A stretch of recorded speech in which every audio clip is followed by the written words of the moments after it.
tell the story. But tell me, where do things stand with time and temperature right now? Because this, well, first of all, it's an institution in St. Louis, isn't it?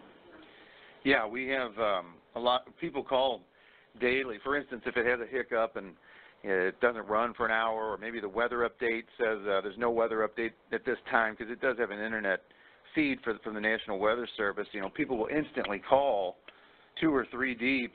What's going on? You know, is your service still around? I mean, it does have an intimacy with some or a lot of people out there in the metropolitan area. And as I said in that press release that I sent, you know, I've heard from people that are 35, 45, 50 years old that, you know, they used to call it late at night on a double line system at their house, where if their boyfriend was going to call them at 1:30 a.m., they'd call my time and temperature service and stay on the phone and listen to it on repeat, so that when their boyfriend called on the other line, it would boop, kind of click over, and their parents wouldn't know the boyfriend called, and they could stay on the phone all night, you know. I wonder how many people got married eventually because of time and temperature. Yeah, you don't? No one ever told me that, but I've heard, that story is not a one-time event. I've heard it from 11 people, I think, in the past, since 2005. What other time and temperature lore have you heard from all the people who've used it through the years? First of all, the people must remember the old number. Yeah, FA12522, a lot of older individuals bring that up, and that we don't remember what that is. I'm old enough, 42, to not have dialed like that, but to have been around people who brought it up quite a bit when I was younger. But other lore is just setting your clocks by it. There are 2 times a year with daylight saving, spring and fall back and spring forward. People call it before your iPhone was, you know, atomically correct or whatever. That was the way that people made sure their clocks were right at those 2 intervals during the year. And in fact, we still have a massive spike in November and April when those 2 events happen.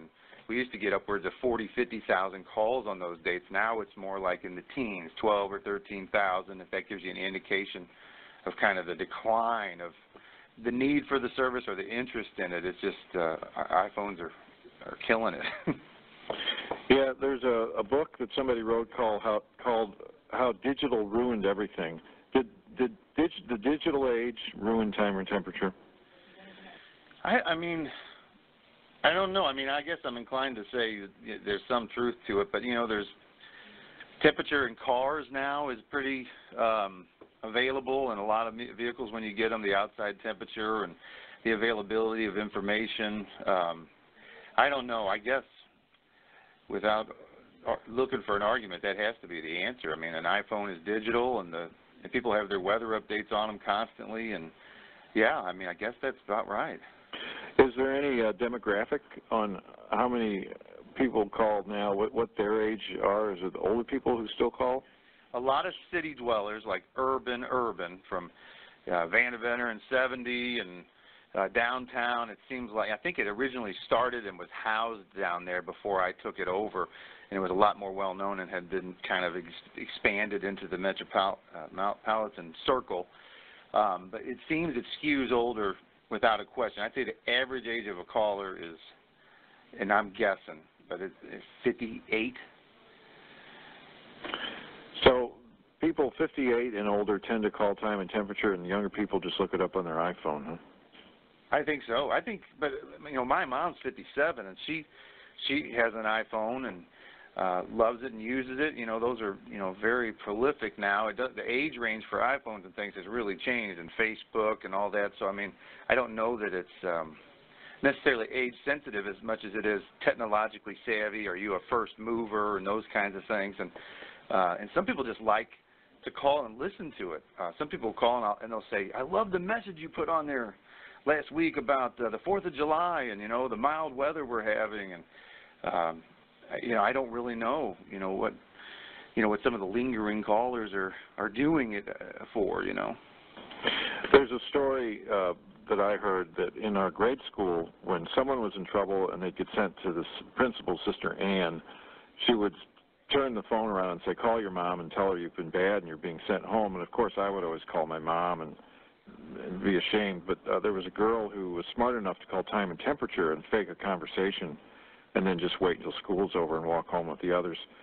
Have you heard anything like that where time and temperature played a role in some scene where people went through? I've heard where people have called it under that pretense a couple different times. Never a story quite that good, but where they had used it to get out of a date or something like that.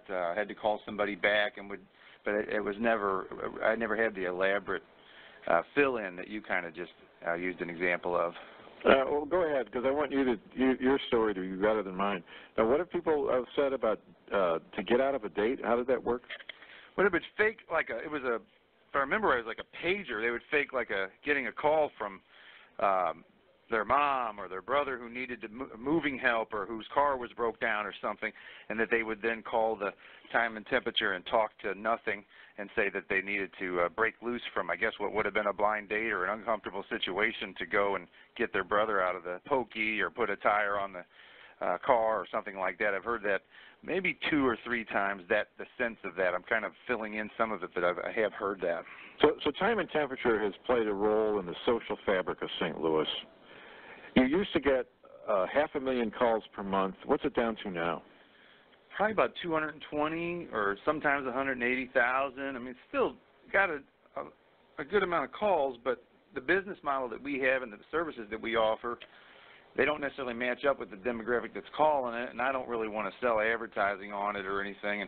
And there was a guy who ran either Truman Bank or something. He went to heaven a couple months ago. I wish I could remember his name. He had expressed a desire maybe to buy it at some point. It's always been a bank-run service, but I wasn't interested in that. If it does go dark, which it would just for business purposes and not wanting to take care of it anymore, it'll just die. And that's what Bank of America did back in August of 2002. It used to, in its heyday, get 1 million or 2 calls a month. That's no fib. And then when the progression of banks took it over and Bank of America, the biggest player that ever owned it, came in, and it was just too small potatoes for them. It wasn't part of their marketing mix, so they just jettisoned it. Killed the number. I had been calling in sporadically to see if I could get it, and they said it's retired, it's off limits, you can't have it. And the normal cycle of a dead number is about 6 months, and you can get it, but this one was permanently retired somehow by Southwestern Bell.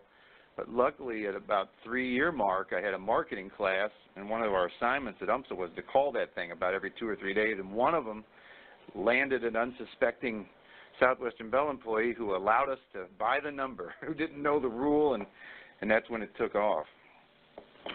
Well, I'm glad it's worked for you well. Let me wrap it up. Now, your law firm specializes in?